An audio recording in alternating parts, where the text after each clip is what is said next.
I've got 4,155 pages of the Secure Act 2.0 that we could go through, but that may take forever. So instead, let me give you the Cliff Notes. Hey, it's Eric with Jazz Wealth Managers, where we don't just invest the dough, we like to educate you on your dough. I can't take all the credit. Let's go ahead and look at this here. Congress passes a major boost. This was Charles Schwab, Michael Townsend. Thanks, Michael, for putting this together for us so we can take a look. I'm going to go through all the different updates with the Secure Act 2.0. There's a lot of big changes for the dough for you. And so one of the big ones is if you are retiring and needing to take the RMD. If you are 72 currently, that's what the RMD is. But in 2023, it's going to increase. So you don't have to take the RMD until age 73. Then all the way up until 2033, the RMD will increase again to age 75. That's a great one, just for the sake of when you're retired, you don't have forced contributions coming out.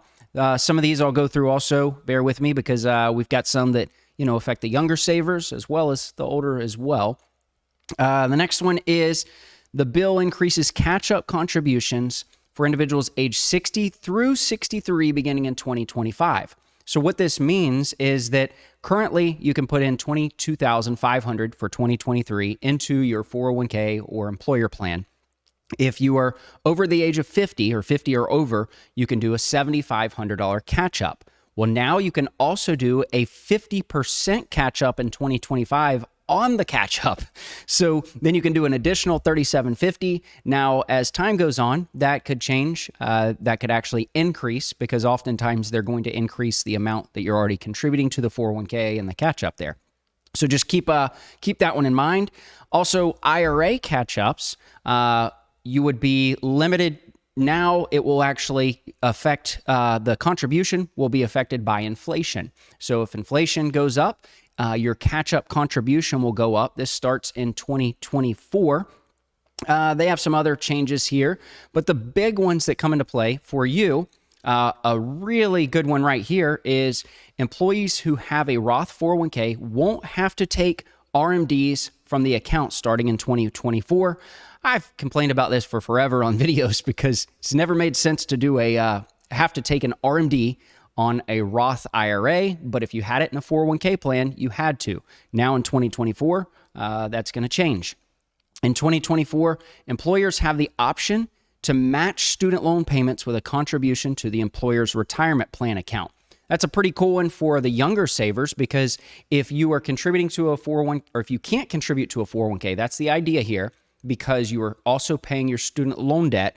Well, now you pay the student loan debt. They can actually match with the student loan debt payment for your employer contribution to your 401k. So a pretty sweet one there. The next one, hopefully you won't need, but it's a good one that's out there now. And victims of domestic abuse can withdraw up to $10,000 penalty-free from their retirement plan account. Individuals also can withdraw up to $22,000 from an employer-sponsored retirement plan for federally declared disasters. That's a big one, especially in states like Florida, where we have the hurricanes that come through. So if there's a federally declared disaster, potentially you need to access some money. You can do that penalty-free. Now, remember, you'll still have to pay taxes. You'll just be able to avoid the penalty there. Individuals can roll up to $35,000 from a 529 to a Roth IRA. I love this one.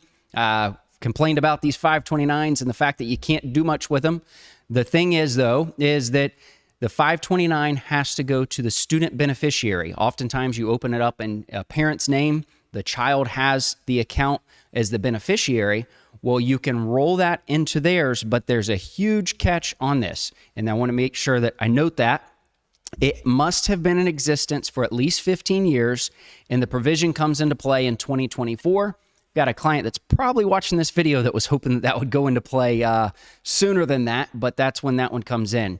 Other than that, you've got long-term part-time workers will be eligible for company retirement plans after 2 years if you've worked at least 500 hours. Current law is 3 years. So that's a nice one if you're working part-time out there. Remember that. And then the final one, if you can't find your 401k, a lot of people are like, well, I had a 401k, I think. I just don't know where it is exactly. Well, if that's the case, you've changed your move. They're working on a database to help you find that. So some pretty cool little things there going on with the Secure Act 2.0. Hopefully those will help you and get you to grow your dough a bit more. If you like these kind of videos, let me know in the comments if you want more updates like this on tax law changes, because we like to keep you updated.